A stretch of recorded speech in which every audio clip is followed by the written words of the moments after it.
Hello guys, welcome back to our channel. ஆக்சுவலாக yesterday நான் இன்ஸ்டாகிராமில் ஒரு வீடியோ போஸ்ட் பண்ணியிருந்தேன். அந்த வீடியோ பார்த்தீங்கன்னா கார் ரிலேட்டடான வீடியோ. அந்த வீடியோவுக்கு நிறைய பேர் வந்து வாட்ச் பண்ணியிருந்தீங்க, லைக் பண்ணியிருந்தீங்க, தென் ஷேர் பண்ணியிருந்தீங்க, நிறைய ஃபாலோ பண்ணியிருந்தீங்க. First of all thanks for your support guys. ஆக்சுவலாக பார்த்தீங்கன்னா அந்த வீடியோக்கு நிறைய கமெண்ட்ஸ் வந்துருந்தது. நான் அதெல்லாம் நோட் பண்ணி வச்சுருந்தேன். என்னென்ன கமெண்ட்ஸ் பார்த்தீங்கன்னா, இது எப்படி பாசிபிள், நீங்கள் வந்து சொல்கிறீங்க கேப் வாங்கி இவ்வளோ ஏர்ன் பண்ணலாம் அவ்வளோ ஏர்ன் பண்ணலாம், இது பாசிபிள் இல்லை சொல்லியிருந்தாங்க. தென் பார்த்தீங்கன்னா இதோட மெயின்டெனபிலிட்டி சொல்ல, சிஎன்ஜி அவைலபிலிட்டி பற்றி சொல்ல, நிறைய இஷ்யூ இருக்குது, அதை பற்றி பேசுன்னு சொல்லியிருந்தீங்க. ஸோ அதுக்கான வீடியோ தான் இது. நான் வந்து அந்த இன்ஸ்டாகிராமில் போட்டு வீடியோ ஃபுல்லாக வாட்ச் பண்ணி பாருங்கள். அதில் நான் என்ன சொல்லியிருப்பேன்னா, எல்லோ போர்டு வந்து எல்லாருக்கும் சூட் ஆகாது. நான் இப்போயே சொல்லிடுறேன், எல்லோ போர்டு வந்து எல்லாருக்கும் சூட் ஆகாது. அது யாருக்கு சூட் ஆகும்னா, ஒரு கார் எடுக்க போகிறீங்க, இல்லை நீங்கள் ஒரு 5 டேஸில் ஒர்க் பண்ண போகிறீங்க, ஒர்க் பண்ணி 5 டேஸ் வந்து ஒரு ஆஃபீஸில் ஒர்க் பண்ணி எங்கேயோ ஒர்க் பண்ணுறீங்க, உங்களுக்கு ப்ரெஷர் இல்லை, உங்களால் வந்து கார் ஓட்டுறது பிடிக்கும், ஒரு பார்ட் டைம் ஜாப் உங்களுக்கு வேணும்னா இதை நீங்கள் பண்ணலாம். இதோட கான்செப்ட் என்னென்னா, இப்போது நான் எப்படி இதை எக்ஸிக்யூட் பண்ணேன்னா, நான் ஃபஸ்ட்டு ஒரு கார் வாங்கலான்னு எப்படி பிளான் பண்ணேன்னா, நாங்கள் வந்து மோஸ்ட்டாக ஜூமில் இருந்தால் எடுத்து யூஸ் பண்ணுவோம். ஸோ கார் வாங்கலான்னு பிளான் பண்ணும்போது மோஸ்ட் எல்லாம் சொன்னது ஒயிட் போர்டு தான் ஈஸி, மெயின்டெனன்ஸ் காஸ்ட் வந்து கம்மின்னாங்க. தென் வந்து எல்லாம் சஜஸ்ட் பண்ண ஒயிட் போர்டு தான். பட் என்னோட கொஸ்டின் என்னன்னா, ஒரு காருன்றது ஒரு லைபிலிட்டி, அதை நான் வந்து அசெட்டாக யாரும் பார்க்க மாட்டாங்க. நீங்கள் இன்றைக்கி கார் வாங்குறீங்கன்னா நாளைக்கு அதோட ரேட் வந்து டிக்ரீஸ் ஆகிடும். ஸோ நான் ஒரு ஒயிட் போர்டு வாங்கி என்னுடைய வீட்டில் நிறுத்தி வச்சு நான் அக்கேஷனலாக எப்போனா யூஸ் பண்ணுறதுக்கு. ஸோ வந்து நான் அது இஎம்ஐ வந்து ஒரு 15,000 கட்டணும்னு வச்சுங்களேன், அது எனக்கு வேஸ்ட் தான். ஸோ அதை நான் எப்படி பிளான் பண்ணேன்னா, நம்ம வந்து ஒரு ஃபேமிலிக்கு ஒரு காரும் வேணும், அட் த சேம் டைம் நம்ம வந்து இஎம்ஐ கட்டுறதுக்கு ஒரு சப்போர்ட்டிவ் இன்கம் வேணும்னு சொல்லிட்டு தான் அதை வாங்கினேன். நான் என்ன சொல்லியிருப்பேன்னா, நான் வந்து 3,000 earn பண்ணி ஒரு 12,000 வரைக்கும் கட்டுறேன், மீதி எனக்கு ஆல்மோஸ்ட் வந்து என்னோட இஎம்ஐ கவர் பண்ணுறேன்னு. அது வந்து எல்லாராலையும் பண்ண முடியாது. ஸோ அதோட ஐடியாவே என்னென்னா, நீங்கள் ஒரு கார் வாங்க போகிறீங்கன்னு முடிவு பண்ணிட்டீங்க, ஒயிட் போர்டாக வாங்கி வேஸ்ட்டாக இஎம்ஐ கட்டுறதுக்கு ஒரு எல்லோ போர்டாக வாங்கினா உங்களுக்கு ஒரு இன்கம் வந்து வரும். ஃபார் எக்ஸாம்பிள், நீங்கள் ஒரு 15,000 இஎம்ஐ கட்டணும், ஒரு மாதத்தில் 15,000ன்றது பிக் அமௌண்ட்டு. ஸோ அதை நீங்கள் ஃபுல்லாக கட்டுறதுக்கு ஒரு சப்போர்ட்டிவ் இன்கம் ஒரு 6,000 எடுத்துங்க, ஒரு 8,000 எடுத்துங்க, அதே ஒரு 12,000. அது வந்து உங்களுடைய எஃபெக்ட் தான். நீங்கள் எவ்வளோ எஃபெக்ட் போட்டு ஓட்டுறீங்களோ அவ்வளோ வரைக்கும் அதில் ஏர்னிங்ஸ் இருக்கும். அதில் வந்து நிறையா உங்களோட டேலண்ட் தான். நீங்கள் அதை வந்து ப்ரைவேட் சவாரி எடுக்கலாம், இல்லை வந்து டூர் எங்கன்னா கேட்டால் கொடுக்கலாம், இல்லை சில பேர் என்னால் ஓட்ட முடியாதுன்னா நீங்கள் வந்து ரெண்டலும் அப்படி நீங்கள் பிளான் பண்ணலாம். இல்லை அப்படின்னா நீங்கள் ஐடியில் அட்டாச் பண்ணி ஓட்டுற மாதிரி இருந்தாலும் அதுவும் நீங்கள் பிளான் பண்ணிக்கலாம். நிறைய ஆப்ஷன் இருக்குது. பட் ஆனால் எனக்கு வந்து எப்படின்னா, நான் ஃபேமிலியாக தான் வாங்குறேன். ஸோ என்னோட பர்சனல் யூஸ் வாங்குறேன். அட் த சேம் டைம் எனக்கு வந்து ஒரு சின்ன இன்கம் வந்தால் போதும். எனக்கு வந்து ஃபுல் அமௌண்ட்டாக அது வர தேவையில்லை, ஒரு சின்னதாக ஒரு இன்கம் வந்தாலே போதும். அதை வச்சு நான் வந்து மேனேஜ் பண்ணிப்பேன். அந்த ஒரு ஐடியாவுக்கு தான் அதை வாங்கியிருந்தேன். அதில் நிறைய பேர் நிறைய கொஸ்டின் கேட்டிருந்தீங்க. சிஎன்ஜி வாங்கினா அதோடைய மெயின்டெனபிலிட்டி நிறைய இருக்குது, அதுக்கப்புறம் வந்து சிஎன்ஜி அவைலபிலிட்டி இல்லை, நீங்கள் எப்படி வந்து பொய்யா சொல்லாதீங்க, அதுமாதிரி நிறைய கமெண்ட்ஸ் பண்ணியிருந்தீங்க. ஆக்சுவலாக வந்து இது எந்த ஒரு ப்ரொமோஷனும் கிடையாது.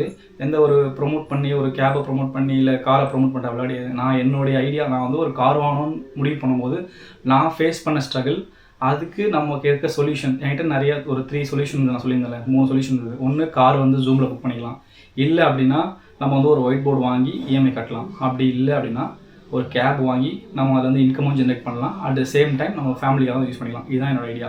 ஸோ அதில் வந்து சிஎன்ஜி அண்ட் பெட்ரோல் இப்போ இருக்க சுச்சுவேஷனில் பெஸ்ட்டு. ஏன் சொல்கிறேன் அப்படின்னா, சிஎன்ஜியை பொறுத்த வரைக்கும் எனக்கு ஹைவேயில் 30+ தான் மைலேஜ் தருது. சிட்டிக்குள்ளே 20 to 25 வரைக்கும் எனக்கு மைலேஜ் தருது. அப்போது இந்த ரேஷியோவில் பார்த்தீங்கன்னா எக்கனாமிக் வைஸாகவும் எனக்கு வந்து அது ஈஸியாக இருக்குது. நான் வந்து சிஎன்ஜி போகிறது எனக்கு பெஸ்ட்டு. சிஎன்ஜி கண்டிப்பாக அவைலபிலிட்டி கம்மியாக தான் இருக்குது. ஸோ ஒரு விஷயம் வந்து உங்களுக்கு கிடைக்கிது அப்படின்னா அதுக்கான ஒரு எஃபர்ட் நம்ம போட்டு தான், ஒரு 1/2 hour க்யூவில் நின்று தான் போடணும். அது எவ்வளோ டைம் நம்ம ஸ்பெண்ட் பண்ணுறோம் மொபைலில். ஸோ ஒரு 1/2 hour க்யூவில் நின்று ஒரு சிஎன்ஜி போடுறதால நமக்கு லைஃப்பில் வந்து பெரிய லாஸ் அப்படின்லாம் எனக்கு எதுவும் கிடையாது. ஆக்சுவலாக வந்து இதோட கான்செப்ட் என்னென்னா, உங்களுக்கு கார் ஓட்ட பிடிக்கும், உங்களுக்கு ஒரு கார் தேவை, அட் த சேம் டைம் இன்கமும் ஜென்ரேட் பண்ணலான்ற கான்செப்டில் தான் நான் இதை வந்து எக்ஸ்பிளைன் பண்ணேன். அது நிறைய பேருக்கு பிடிச்சிருந்தது. ஸோ இதை எப்படி ப்ராப்பராக எக்ஸிக்யூட் பண்ணலாம், இதுக்கு யார் சூட்டபிள் ஆவாங்க. எடுத்த உடனே போயிட்டு கார் வாங்கி நான் இவ்வளோ ஏர்ன் பண்ண முடியுமானா கண்டிப்பாக முடியாது. ட்ரையல் அண்ட் எரர்னுவாங்க. நீங்கள் ஒரு பிஸ்னஸே பண்ணால் கூட அதில் ட்ரையல் அண்ட் எரர் நடக்கும். ஒரு 2 month 3 month பார்த்தீங்கன்னா ஏர்னிங்ஸ் இருக்காது, இல்லை வந்து கம்மியாக ஏர்னிங்ஸ் ஆகும். போக அதில் இருக்க ஸ்ட்ராட்டஜி அண்ட் அதில் பிஸ்னஸில் இருக்க அந்த யுத்தியெல்லாம் யூஸ் பண்ணி நீங்கள் வந்து அதை ஏர்ன் பண்ணுவீங்க. அதே தான் கேபும். நான் ஃபஸ்ட்டு கேப் வாங்கும்போது ஊபரில் மட்டும்தான் ஓட்டுவேன். அதுக்கப்புறம் தான் தெரிஞ்சுது ரேப்பிடோவில் அட்டாச் பண்ணலாம், ஓலாவில் அட்டாச் பண்ணலாம், தென் நிறைய பிளாட்ஃபார்ம் இருக்குன்னு. ஸோ அதேமாரி அதில் நிறைய ஸ்ட்ராட்டஜி இருக்குது. நான் வந்து அப்கமிங் வீடியோஸில் அதான் போடுறேன். எப்படி நீங்கள் வந்து ஒரு கார் வாங்கி கேப் ஓட்ட போகிறீங்கன்னா அதில் இருக்க டெக்னிக்ஸ் அண்ட் ட்ரிக்ஸ்லாம் இருக்குது. ஸோ அதெல்லாம் நான் சொல்கிறேன் எப்படின்னு. அதெல்லாம் நம்ம அடுத்த வீடியோவில் பார்ப்போம். இந்த வீடியோவுடைய கான்செப்ட் என்னென்னா, யாரும் வந்து தப்பாக எடுத்துக்கிட்டால். ஆக்சுவலாக வந்து அது நான் வந்து மிஸ்லீனியஸான இன்ஃபர்மேஷன் கொடுக்கல. இது வந்து நான் என்னுடைய லைஃப்பில் நான் வந்து ஜெனியூனாக நான் வாங்கி ஒரு 9 months கிட்ட வாங்கி நான் அதை யூஸ் பண்ணி உங்களுக்கு எக்ஸ்பிளைன் பண்ணுறேன். நான் வேணால் என்னோடய ஊபரில் வந்து ஒரு ஸ்க்ரீன்ஷாட் அட்டாச் பண்ணுறேன், இந்த சாம்பிளுக்கு நான் ஏர்ன் பண்ணதை, அதெல்லாம் பாருங்கள். நான் வந்து 3000 ஸ்டாண்டர்டாக ஏர்ன் பண்ண முடியும்னு சொல்லி, அது வந்து உங்களுடைய எஃபர்ட் தான். எல்லாமே உங்களோட எஃபர்ட் தான் அவுட்கமாக வரும். நீங்கள் வந்து ஒரு நல்ல எஃபர்ட் போட்டிங்கன்னா 3000 5000 ஏர்ன் பண்ணலாம். நீங்கள் ஒரு ஃபுல் டேஸ் ஃபுல்லாக ஸ்ட்ரெச் பண்ணி ஓட்டுறீங்கன்னா தாராளமாக ஏர்ன் பண்ணலாம். அப்படி இல்லை உங்களால் பார்ஷியலாக ஓட்டணும்னா மினிமம் 2000 3000 நீங்களால் ஏர்ன் பண்ண முடியும். எந்த ஏர்னிங்ஸ் இருந்தாலும் சரி உங்கள் இஎம்ஐ கட்டுறதுக்கு சப்போர்ட்டிவாக இருக்கும். ஸோ வந்து எதுவுமே வேஸ்ட் ஆகாது. இப்போ எல்லாம் என்ன நினைக்கிறாங்கன்னா, இவங்க சும்மா சொல்கிறாங்க அதெல்லாம் முடியாது, அப்படிலாம் எதுவுமே முடியாதுன்னு கிடையாது. நீங்கள் ட்ரை பண்ணால் கண்டிப்பாக ஓட்டலாம் ஈஸியாக கேபு. ஸோ ஒருத்தர் வந்து கேட்டிருந்தாரு, ப்ரோ நீங்கள் 12,000 தான் ஏர்ன் பண்ணுறேன், நீங்கள் 15,000 இஎம்ஐ மீதி 3,000 என்ன பண்ணுறீங்க, அதை நான் வந்து வெளியே கடன் வாங்கணுமா? ஆக்சுவலாக வந்து உங்களுடைய கொஸ்டின் எனக்கு புரியுது. ஆக்சுவலாக இந்த வீடியோ யாருக்கு சூட் ஆகும்னு நான் தெளிவாக சொல்லியிருந்தேன். நீங்கள் வந்து இதில் வந்து ஃபுல்லாக இஎம்ஐ ஏர்ன் பண்ண முடியாது. ஒரு ஒயிட் போர்டு வாங்கலான்னு பிளான் இருக்கிறவங்க எல்லோ போர்டு வாங்கி அதுலேருந்து கொஞ்சம் அமௌண்ட் நம்ம பேர் பண்ண முடியும். இதில் கான்செப்டே என்னென்னா, உங்களுக்கு வந்து ஒரு இஎம்ஐ ஃபுல்லாக நீங்கள் கட்டாமல் ஒரு பார்ஷியலான அமௌண்ட்டை உங்களால் ஏர்ன் பண்ண முடியுன்றது தான் கான்செப்ட்டு. ஸோ நீங்கள் எல்லோ போர்டு வச்சிருக்கும் போது அதுக்கான இன்சூரன்ஸ் காஸ்ட் அதிகமாக தான் இருக்கும், ஒரு 10K அதிகமாக தான் இருக்கும். தென் வந்து எஃப்சி பண்ணணும் இயர்லி, அது வந்து ஒரு மினிமல் வந்து 3000 எஃப்சிக்கு அவ்வளோதான் இப்போ இருக்க சுச்சுவேஷனில். சிஎன்ஜி சொல்லியிருந்தாங்க, சிஎன்ஜி வந்து மெயின்டைன் பண்ணி இருக்குது. சிஎன்ஜிக்கு வந்து 2 இயர்ஸ் ஒன்ஸ் தான் நம்ம போய் சிஎன்ஜி செக் பண்ணணும். அதுவும் வெளியே தான் நம்ம செக் பண்ணிக்கணும். அது பெருசாக ஒரு அமௌண்ட் இருக்காது, ஒரு 2000 பே பண்ணால் போதும்.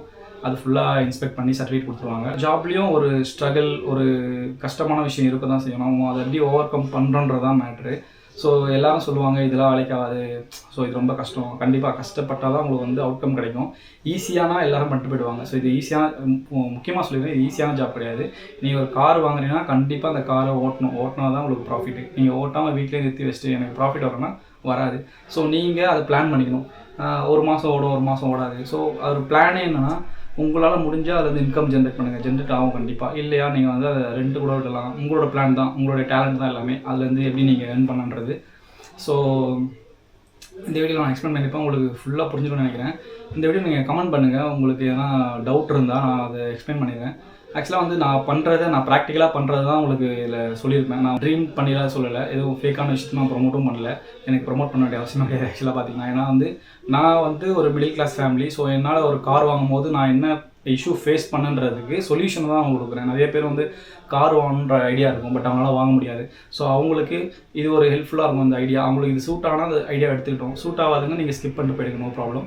ஸோ இதில் டவுட் இருந்தால் நீங்கள் கமெண்ட்ஸ் பண்ணுங்கள். நான் அப்கமிங் வீடியோஸில் எப்படி நான் கார் வாங்கினேன், எந்த மாதிரியான கார் சூஸ் பண்ணேன், தென் வந்து எப்படி நான் அந்த ஏர்னிங் ஸ்ட்ராட்டஜி எப்படி நான் பிளான் பண்ணுறதை நான் ஃபுல்லாக வந்து எக்ஸ்பிளைன் பண்ணுறேன். மறக்காமல் வந்து நம்ம சேனலை வந்து சப்ஸ்கிரைப் பண்ணி வச்சுங்க, பெல் பட்டனை ஆன் பண்ணி வச்சுங்க. நம்ம போடுற வீடியோ அப்போ தான் உங்களுக்கு வந்து நோட்டிஃபிகேஷனில் வரும். மறக்காமல் நம்ம இன்ஸ்டாகிராம் ஃபாலோ பண்ணிங்க. நான் வந்து அப்கமிங் வீக்ஸில் உங்களுக்கு அப்டேட் எல்லாம் கொடுத்துட்டு வரேன். தேங்க்ஸ் ஃபார் வாட்சிங் திஸ் வீடியோ கைஸ்.